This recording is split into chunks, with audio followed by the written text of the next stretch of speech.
Yang terhormat dosen penguji ujian kinerja PPG PAI dalam jabatan kategori 1 tahun 2024. Perkenalkan, nama saya Merlin. Saya mahasiswa PPG PAI dalam jabatan pada LPTK IAIN Ponorogo dengan nomor peserta 73111300117. Saya adalah seorang guru di SMP Negeri 3 Lililau yang terletak di Desa Lompule, Kecamatan Gandra, Kabupaten Sopen, Provinsi Sulawesi Selatan. Pada hari ini, Kamis 17 Oktober 2024, saya akan melaksanakan praktik mengajar guna memenuhi tugas ujian kinerja PPG PAI dalam jabatan kategori 1 tahun 2024. Selamat menyaksikan.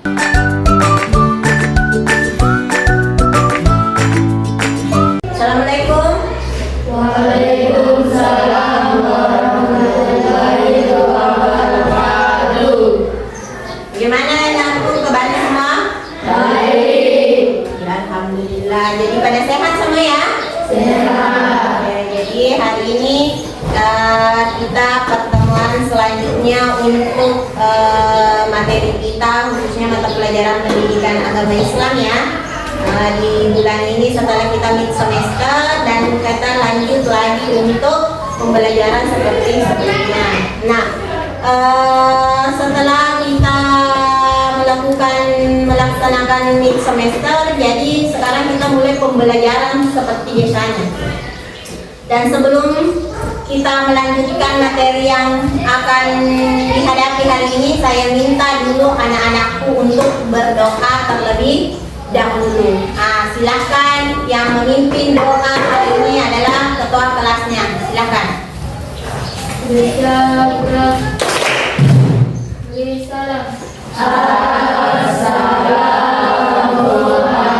Assalamualaikum warahmatullahi wabarakatuh. Waalaikumsalam warahmatullahi wabarakatuh. Bismillahirrahmanirrahim. Ya Rabbi zidni ilman warzuqni fahman. Amin. Nah, kalian sudah berdoa, berarti ini tandanya kita sudah siap untuk mengikuti pelajaran hari ini ya. Nah, sebelum saya melanjutkan, saya mau dulu mengecek kehadiran tas semua. Apakah anak-anakku yang di kelas 71 ini hadir semua? Adila Mufliha Asda Hadir Bu. Afifah Nahda Hadir Bu. Anugrah Lestari Hadir Bu. Asmaul Husna Hasyifa Asis Hadir Bu. Milka Hadir Bu. Nafisa Hadir Bu. Nur Rasila Hadir Bu. Nur Aisyah Hadir Bu. Nur Syahra Hadir Bu. Stella Winda Andi Muhammad Syawal Abia Abigail Hadir Bu. Ahmad Faisal Hadir Bu. Ahmad Ibrahim Ahmad Ilyas Kurniawan Asga Irfan Muhammad Anis Muhammad Lutfi Muhmaina. Oke, jadi hadir semua ya. Nah, sebelum saya memulai materi hari ini, saya mau dulu tanya-tanya. Nah, yang pertama pertanyaan saya, mengapa sujud itu harus dilakukan di luar sholat? Ya, silakan. Karena sujud menggambarkan penghambaan dan pasrahan diri kepada Allah. Iya, jadi yang namanya sujud di luar sholat itu sangat dianjurkan dan disunahkan ya, karena itu satu bentuk penghambaan kepada Allah Subhanahu wa Ta'ala yang sebagai bentuk kerendahan hati kita sebagai makhluk Allah. Nah, pertanyaan yang kedua, mengapa kita atau kapan kita melakukan sujud sahwi? Ya. Oke, terima kasih. Duduk. Jadi yang namanya sujud sahwi itu dilakukan karena kita lupa dalam gerakan dan ataupun bacaan dalam sholat ya. Oke. Nah, selanjutnya masih ada pertanyaan yang saya mau berikan, yaitu bagaimana tata tata cara sujud tilawah. Ya, silakan. Terima kasih atas penjelasannya. Ya. Setelah membaca ayat syahadah langsung sujud. Kita melakukan duduk dan istirahat. Baca takbir Allahu Akbar. Sujud satu kali seperti sujud biasa. Membaca doa sujud tilawah, berdiri dan melanjutkan sholat. Oke, duduk. Terima kasih semua ya, jawabannya sudah bagus semua. Yang namanya sujud tilawah itu dilakukan ketika kita mendengarkan atau membaca ayat sajadah. Dengan caranya atau gerakannya cukup kita sujud satu kali dan membaca doanya ya. Oke, jadi setelah kalian jawab pertanyaan-pertanyaan ini, maka materi sebenarnya kita yang akan kita pelajari pada pertemuan hari ini yaitu tidak lepas daripada pertanyaan-pertanyaan tadi saya. Yaitu judul materi kita mengagungkan Allah Subhanahu wa taala dengan tunduk dan patuh pada perintahnya. Jadi materi kita itu adalah mengagungkan Allah dengan tunduk pada perintahnya. Melalui apa? Melalui sujud syukur, sahwi dan tilawah. Nah, adapun nantinya kalian selama pembelajaran hari ini kalian harus mencapai ini, yaitu tujuan pembelajaran. Tujuan pembelajaran kita yang pertama, siswa dapat menjelaskan pengertian sujud syukur, sujud sahwi dan sujud tilawah. Tujuan pembelajaran yang kedua, siswa memahami situasi di mana sujud syukur, sujud sahwi dan sujud tilawah dilakukan. Yang ketiga, siswa dapat mempraktikkan tata cara sujud syukur, sujud sahwi dan sujud tilawah dengan benar. Jadi inilah tujuan pembelajaran yang kalian harus capai pada pertemuan hari ini. Jadi diharapkan nantinya pada saat proses pembelajaran, semua tujuan pembelajaran ini kalian harus mampu lakukan atau kalian bisa harus capai. Ya, paham? Nah, untuk mencapai tujuan pembelajaran ini nantinya, model pembelajaran yang akan kita lakukan yaitu problem based learning.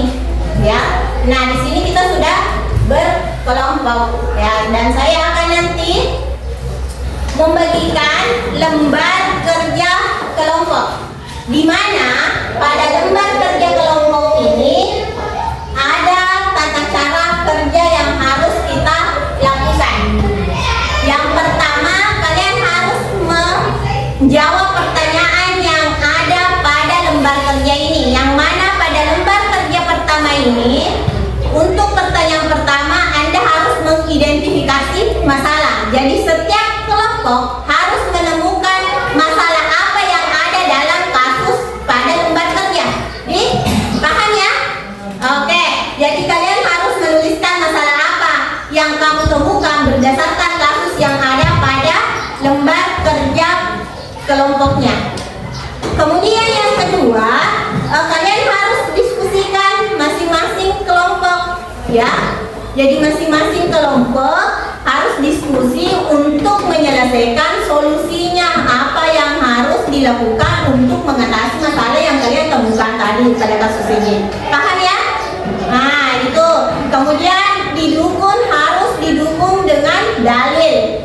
Kemudian yang keempat yaitu tata cara pelaksanaan sujud, kemudian kesimpulan.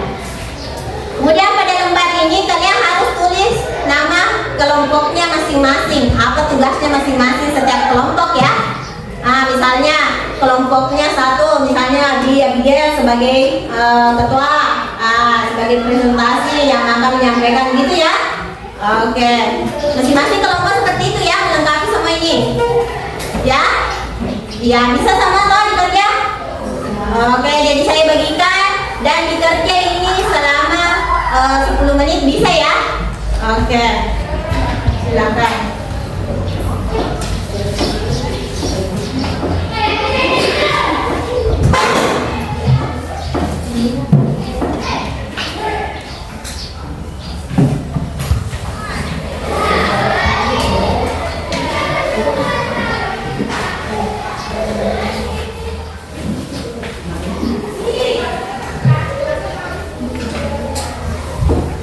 Ya, ini lembar kerja kelompok yang mana pada pertama dulu kalian identifikasi. Nah, masalah yang kalian harus selesaikan.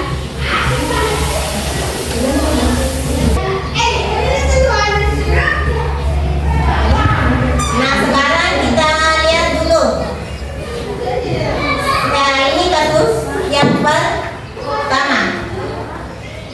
Ya, ini kasusnya loh, dilihat.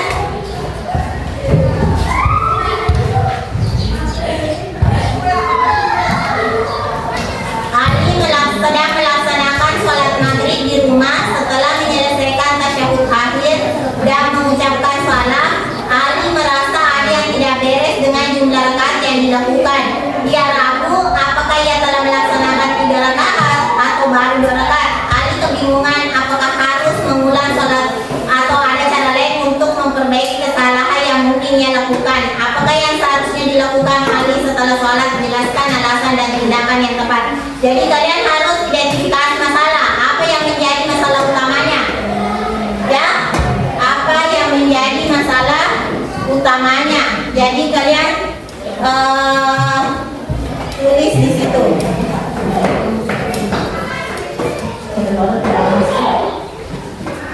Dan yang kedua itu adalah solusinya sama dalilnya. Jadi masing-masing kelompok selesaikan itu ya. Oke.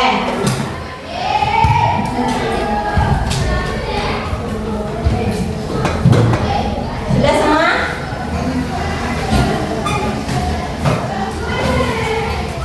Sudah?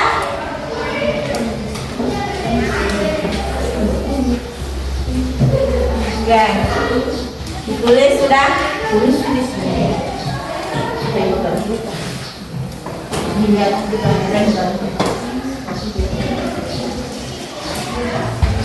Oke. Nah, sudah cukup ya, selesai semua toh? Bisa dikerjakan? Sudah cukup ya waktunya? Oke, jadi kita mulai dulu apa yang menjadi masalah utama dalam kasus tersebut. Coba Aligra Lestari jawabannya untuk menjawab yang pertama. Terima kasih atas kesempatan yang diberikan. Saya akan membacakan identifikasi masalah yaitu ragu dalam jumlah rakaat dalam melaksanakan sholat. Oke, jadi silakan duduk. Terima kasih. Jadi yang menjadi masalah utama dalam skenario tersebut adalah jumlah ragu dalam jumlah rakaat pada saat melaksanakan sholat maghrib oleh Ali ya.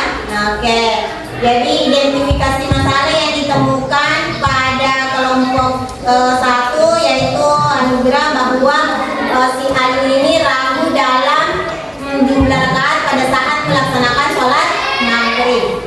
Oke, lanjut kita ke pertanyaan kedua. Apa yang seharusnya dilakukan Ahmad dalam skenario 1? Coba Abigail yang jawab. Solusi yang harus dilakukan adalah melakukan sami-sami. Oke, tepuk tangan.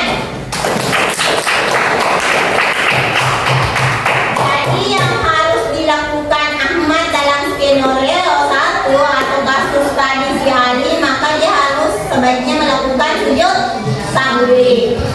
Nah, selanjutnya untuk pertanyaan ketiga, yaitu dalil yang mendukung tentang sujud sahwi.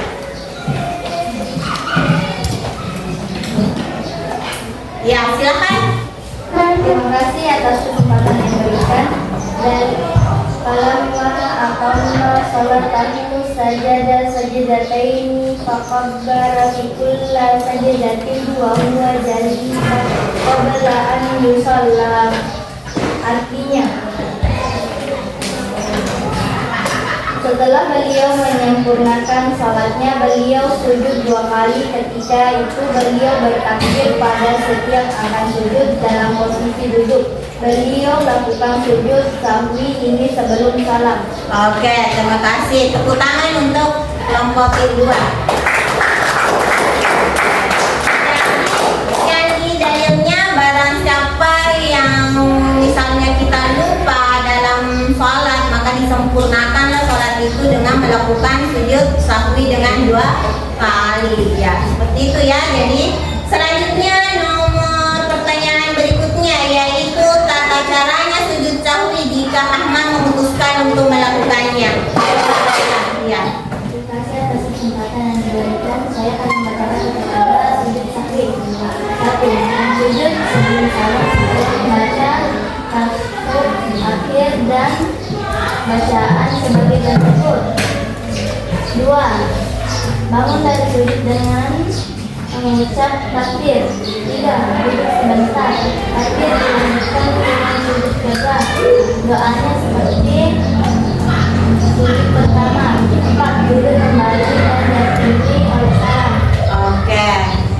Jadi tata caranya sujud sahwi itu adalah kita kita lanjutkan saja soal sujud sebelum salam, ya. Iya, jadi sebelum salam kita ya menambahkan sujud, tidak perlu kita mengulang lagi ya. Jadi kita harus yakini yang mana paling sedikit dan setelah itu dilanjutkan, dan sebelum salam kita tambahkan sujud sahwi 2 kali kemudian salam. Itulah tata cara sujud sahwi. Nah, sekarang apa pelajaran yang bisa diambil dari skenario ini tentang pentingnya memperhatikan sujud tilawah? Ini yang akan membacakan pentingnya menyampaikan siapa kira-kira kelompoknya? Coba yang menyampaikan kesimpulan yang bisa diambil. Naiki ke sini di depan supaya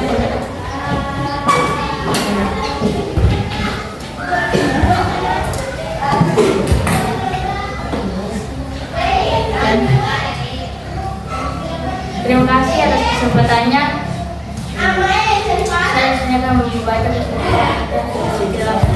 tilawah. Kita dapat mengetahui betapa pentingnya melakukan sujud dalam Islam, seperti sujud sahwi dilakukan ketika kita lupa berapa rakaat dalam sholat atau melakukan siap. Oke, silakan duduk. Lanjut. Siapa lagi yang berikutnya? Saya tunjuk Akila. Bacakan kesimpulan yang berikutnya di sini.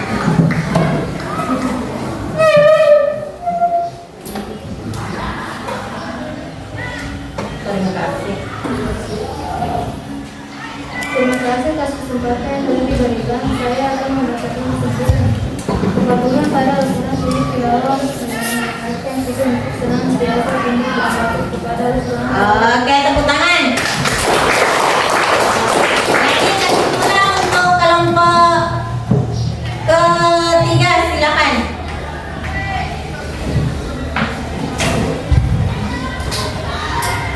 Terima kasih atas kesempatan yang diberikan. Saya akan menjawab kesimpulan dari sujud tilawah. Kesimpulan mengingatkan untuk senantiasa tunduk dan patuh terhadap perintah Allah dalam Al-Quran yang merupakan pedoman hidup umat Islam. Oke, tepuk tangan semuanya. Masih ada ya kelompok yang belum membacakan. Nah, coba kelompoknya Ahmad bacakan kesimpulan yang kalian dapat.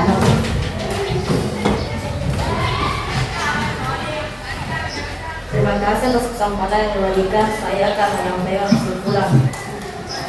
Kesimpulannya adalah dengan bersujud seseorang diingatkan untuk tidak sombong atas apa yang dicapainya, melainkan bersyukur dan tetap tawadu kepada Allah. Oke, tepuk tangan. Jadi yang namanya sujud itu sangat disunahkan sebagai bentuk wujud kerendahan hati kita kepada Allah Subhanahu wa Ta'ala, supaya kita terhindar dari sifat sombong. Selanjutnya masih ada satu kelompok ya, silakan kesimpulan.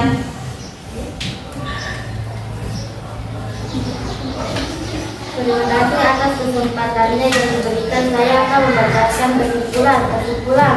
Pengakuan atas nikmat Allah sujud syukur mengajarkan bahwa segala nikmat yang diperoleh berasal dari Allah, dan rasa syukur harus senantiasa diungkapkan baik melalui perkataan maupun perbuatan. Oke, tepuk tangan. sudah semua memberikan hasil presentasikan hasil diskusinya dan semua jawaban yang Anda sampaikan kepada teman-temannya berdasarkan hasil diskusi bersama anggota kelompoknya, jawabannya cukup luar biasa semua, bahwa sujud itu sangat disunahkan di dalam ajaran Islam sebagai pertanda harus kita tunduk dan patuh kepada Allah Subhanahu wa taala. Ya. Jadi itu buktinya bahwa kenapa kita mesti sujud sebagai bentuk atau ungkapan syukur, rasa syukur dan terima kasih, sebagai tanda kerendahan hati kita, sebagai bentuk tanda bahwa kita ini makhluk yang diciptakan oleh Allah yang sepatutnya menyembah kepada Allah Subhanahu wa taala. Ya, itu. Jadi saya ucapkan semua hasil diskusi yang kalian sampaikan, presentasikan di depan teman-temannya sudah cukup luar biasa. Nah, saya akan menjelaskan beberapa, akan saya tampilkan nantinya video ya. Koneksi Bluetooth berhasil. Oke. Ini akan saya tampilkan video yang menjelaskan tentang cara sujud syukur. Bismillahirrahmanirrahim. Alhamdulillahirabbil alamin. Allahumma shalli ala sayyidina Muhammad wa ala ali sayyidina Muhammad. Tata cara singkat sujud sahwi, sujud syukur dan sujud tilawah. 1. Tata cara sujud sahwi. Sujud sahwi dilakukan bila seseorang lupa dalam melakukan hal-hal dalam sholat yang masih terhitung sunnah bukan rukun, atau ragu dalam jumlah bilangan rakaat sholat, kurang atau lebih. Contoh hal-hal yang sering dilupakan dalam sholat dan disunahkan untuk menggantinya dengan sujud sahwi adalah lupa membaca doa kunut atau lupa belum melaksanakan tahiyat awal. Bila kita ragu jumlah rakaat sholat, kurang atau lebih, maka dianjurkan menambah 1 rakaat dan melaksanakan sujud sahwi di rakaat terakhir sebelum salam. Sujud sahwi ini hukumnya sunnah, jadi bila kita tidak melakukannya, maka sholat tetap sah. Dalam mazhab Syafi'i, sujud sahwi dilakukan sebelum salam. Tapi apabila kita lupa dan baru ingatnya setelah salam, maka kita boleh melakukannya setelah salam. Dan berikut prakteknya. 1. Sujud sahwi sebelum salam. Fil alamina innaka hamidun majid. Allahu akbar. Subhana man la yanamu wa la yashu. Subhana man la yanamu wa la yashu. Subhana man la yanamu wa la yashu. Allahu akbar. Rabbighfirli warhamni wajburni warfa'ni warzuqni wahdini wa'afini wa'fu anni. Allahu akbar. Subhana man la yanamu wa la yashu. Subhana man la yanamu wa la yashu. Subhana man la yanamu wa la yashu. Allahu akbar. Assalamualaikum warahmatullahi. Assalamualaikum warahmatullahi. Oke, jadi itu tata cara daripada sujud 2. Sujud sahwi sudah salam. Fil alamina innaka hamidun majid. Assalamualaikum warahmatullahi. Assalamualaikum warahmatullahi. Nah, jadi tadi sudah kita saksikan video tentang tata cara sujud sahwi, yang mana sujud sahwi itu dilakukan sebelum salam. Dan apa doanya tadi? Subhanallah man la yanamu wala ya, subhanallah man la yanamu wala yasu. Nah, itu bacaan atau dalam pelaksanaan sujud sahwi. Nah, ini materi kita ini mengenai sujud syukur. Nah, kita akan bahas karena tadi yang kalian kasus semua hanya mengenai sujud sahwi. Nah, kalian harus mengenal bukan saja sujud sahwi akan tetapi kita harus tahu sujud syukur itu apa, sujud sahwi itu apa, dan sujud tilawah seperti apa. Kalau sujud syukur tadi itu adalah sujud yang dilakukan karena mendapatkan nikmat. Toh? Nah, karena kita mendapatkan nikmat atau terhindar dari musibah, maka kita melakukan sujud syukur. Ini ada pada hadis, apabila Allah memberi nikmat kepada Rasulullah, maka beliau langsung bersujud sebagai tanda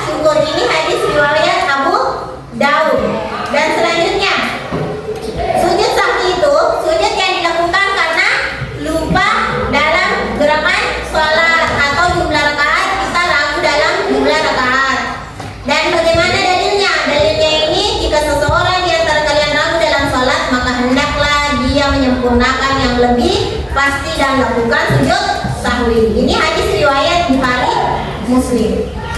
Nah, yang ketiga, sujud tilawah. Sujud tilawah itu apa lagi? Sujud yang dilakukan karena mendengar dan membaca ayat sajadah. Dan ini ada hadis riwayat Muslim bahwa apabila anak Adam membaca ayat sajadah lalu bersujud, maka setan akan menangis sambil berkata, celakalah aku. Nah, inilah, maka ini yang membuktikan bahwa 3 baik syukur, sujud syukur, tilawah dan sujud sahwi ini hukumnya adalah sunnah. Sangat dianjurkan. Kenapa sangat dianjurkan? Karena ini didukung oleh dalil-dalil. Yang mana dalilnya? Tadi kalau sujud tilawah, dalilnya dari hadis riwayat Muslim yang mengatakan bahwa siapapun di antara kalian, apalagi seorang muslim, mendengarkan ayat sajadah dan membacanya, maka kalian disunahkan untuk sujud tilawah. Kenapa? Ketika Anda sujud tilawah, siapa yang menangis? Setan akan menangis dan berkata, celakalah aku. Ini bukan kata saya, tetapi melainkan ini hadis riwayat Muslim, ya. Nah, jadi ingat, kalian harus tanamkan ini seperti itu ya dalam kehidupannya nanti. Nah, selanjutnya kalau kita berbicara sujud sahwi, ketika kita sholat, karena kita selalu banyaknya kehidupan dunia yang terpikirkan di dalam benak kita, kadang-kadang di dalam sholat kita juga berpikir dunia, padahal kita ini sudah berhadapan kepada Allah. Akan tetapi, karena yang namanya manusia, pikirannya bermacam-macam, maka dari itu dia tidak fokus. Akibatnya, dia kadang lupa dalam gerakannya, dia ragu dalam jumlah rakaat. Apa solusinya? Kita tidak perlu mengulang sholatnya, tetapi cukup kita yakini berapa jumlah rakaat yang paling sedikit, kemudian kita nanti sebelum salam kita tambahkan sujud sahwi, ya. Nah, kenapa di sujud sahwi? Karena ada hadis riwayat Bukhari Muslim yang mengatakan ketika kalian lupa dalam salatnya atau belum sempurna, maka pastikan Anda harus sujud sahwi, ya. Itu riwayat hadis riwayat Bukhari Muslim. Jadi semestinya kita sujud sahwi. Bagaimana tata caranya? Ada tadi videonya kan? Videonya seperti kalau misalnya sebelum salam kita tambahkan sujud sahwi 2 kali dengan membaca pada saat sujud, yaitu subhanallah man la yanamu wa la yasur. Dan lanjut yang terakhir yaitu sujud syukur. Kalian pernah semua lihat sujud syukur kan? Ketika orang mendapat kebahagiaan tapi tidak ada musibah, maka dia disunahkan sujud syukur. Karena hadis riwayat Abu Dawud mengatakan ketika Allah diberikan nikmat kepada Rasulullah itu langsung bersujud kepada Allah. Itulah yang namanya sujud syukur. Dan itu sangat dianjurkan, ya. Karena kenapa? Tadi sebelum kita pelajari materi, flashback kepada materi tadi awal, kegiatan awal, saya bertanya, kenapa itu disunahkan kita bersujud di luar salat? Itu nih jawabannya. Karena sujud merupakan salah satu bentuk tunduk kita dan patuh kepada Allah Subhanahu wa Ta'ala. Sujud itu banyak manfaatnya. Kita terhindar dari sifat sombong. Kita menjadi orang yang rendah hati dan sebagai bentuk ungkapan syukur dan terima kasih kita kepada Allah. Itu ya. Oke, jadi luar biasa semua yang materi hari ini dan diskusinya sudah cukup luar biasa ya. Jadi Anda sudah memahami sedikit tentang apa lagi? Tentang sujud syukur, tilawah dan sahwi. Atau ada yang mau mengajukan pertanyaan? Sampai di sini? Oke, sudah paham semua? Oke. Jadi tadi kita sudah saya menjelaskan melalui video tata caranya sujud sahwi, syukur dan tilawah. Dan saya juga mendengarkan kalian dari hasil diskusi kalian dan sudah luar biasa semua jawaban yang kalian sampaikan. Anda sudah mengenal tentang sujud syukur, sahwi dan tilawah. Dan perlu kalian pahami bahwa sujud syukur itu, sujud tilawah dan sahwi itu sangat dianjurkan dalam agama kita sebagai bentuk anjuran yang diberikan oleh Allah Subhanahu wa Ta'ala untuk menandakan kita sebagai makhluk Allah yang tunduk dan patuh kepadanya, ya. Nah, daripada itu saya minta dulu kesiapan temannya untuk praktekkan sujud sahwi, ya. Satu dulu tadi Gel. Itu sudah syukur sehingga tadi dari Ta'ala. Allah Akbar. Baca doanya. Oke.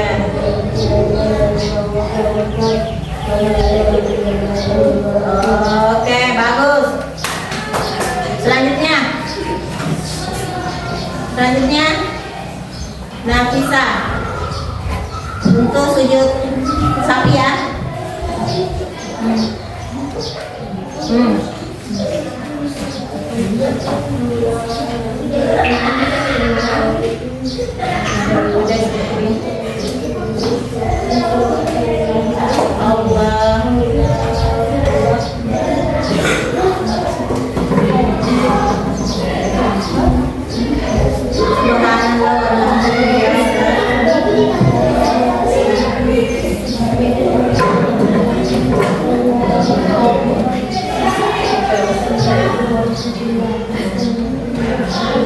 Oke.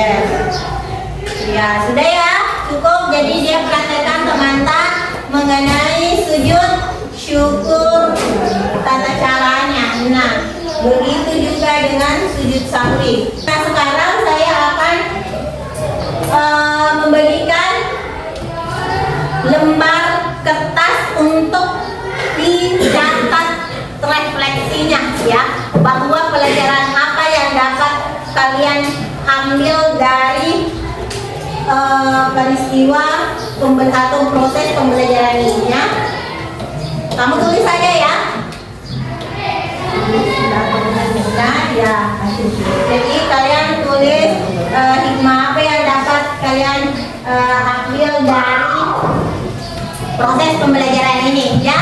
Kalian menulis ya semua tentang hikmah apa yang dapat kita ambil dari setelah mempelajari materi sujud syukur, sujud tilawah dan sujud sahwi ya. Tuh, jadi kalian kasih waktu 1 menit, 2 menit ya.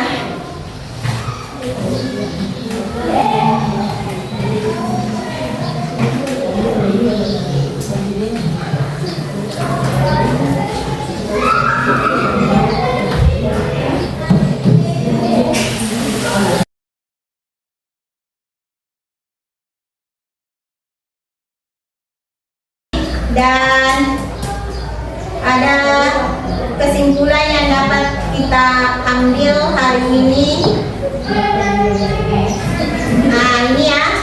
Jadi materi hari ini yang dapat kita simpulkan adalah sujud sebagai bentuk kerendahan hati dan ketaatan kepada Allah, menjaga kesempurnaan ibadah sebagai ekspresi syukur dan penghormatan, mengandung nilai spiritual yang mendalam, pengingat akan pentingnya ketelitian dan khusyuk dalam ibadah. Jadi yang dapat kita simpulkan pada matahari hari ini adalah bahwa sujud itu sangat merupakan suatu sunnah yang disunahkan oleh Allah sebagai bentuk tunduk kita kepada Allah, sebagai bentuk kerendahan hati, sebagai pengingat dan sebagai kesempurnaan ibadah dan sebagai ungkapan rasa syukur kita kepada Allah Subhanahu wa taala ya.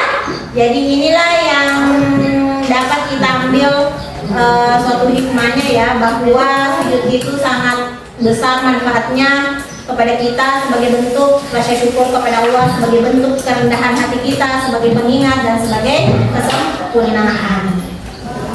Nah, itu tadi yang kita simpulkan pada pertemuan ini, dan selanjutnya ini di kuis sudah dilihat sama toh? Nah, oke, sudah ya. Oke, nah sebelum saya menutup materi hari ini, saya akan membagikan tugas di WA masing-masing. Sekalian mereka dulu semua HP-nya. Kalian sudah masuk grup semua ya.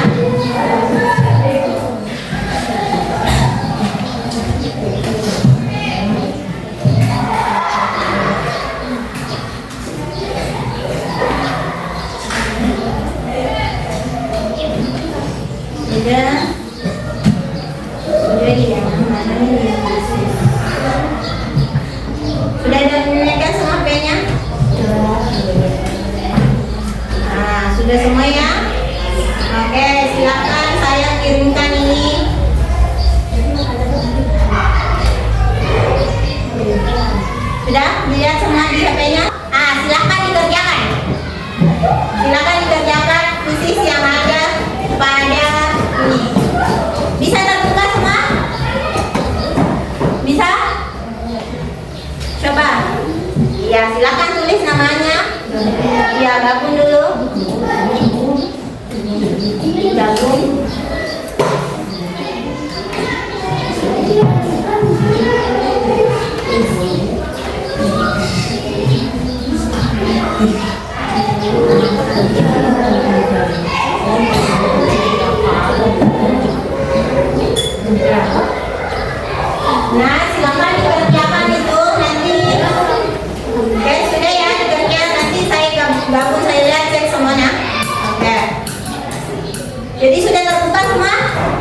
sudah. Nah, selanjutnya kita karena kita sudah mengerjakan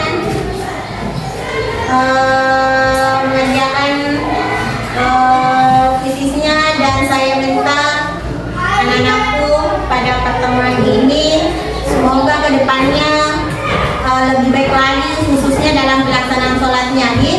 Jangan cuma kita paham sujud syukur, sujud tilawat, tetapi yang menjadi kewajiban kita tidak terlaksana. Harus tetap diutamakan yang menjadi kewajibannya ya. Jadi saya mengingatkan ke kalian, karena Anda sudah dewasa semua, jangan lupa terus melaksanakan sholat 5 waktunya, dan ditambah dengan ibadah-ibadah sunnahnya dengan sholat 1 yang pernah kita pelajari hari ini, yaitu mengenai sujud syukur, sujud tilawat, dan sujud sahwi ya. Jadi untuk materi pertemuan hari ini sekian dulu, dan sebelum kita tutup, mari kita berdoa terlebih dahulu, dipimpin oleh ketua kelasnya dengan membaca surah Al-Fatihah. Coba ketua kelas memimpin doa.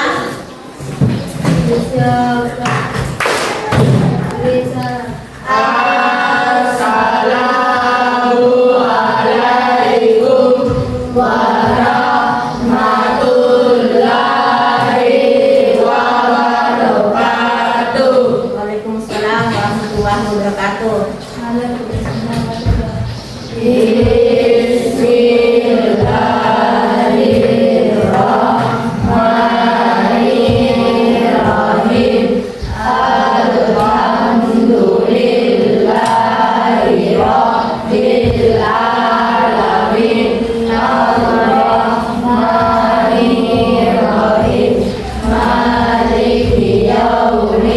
Din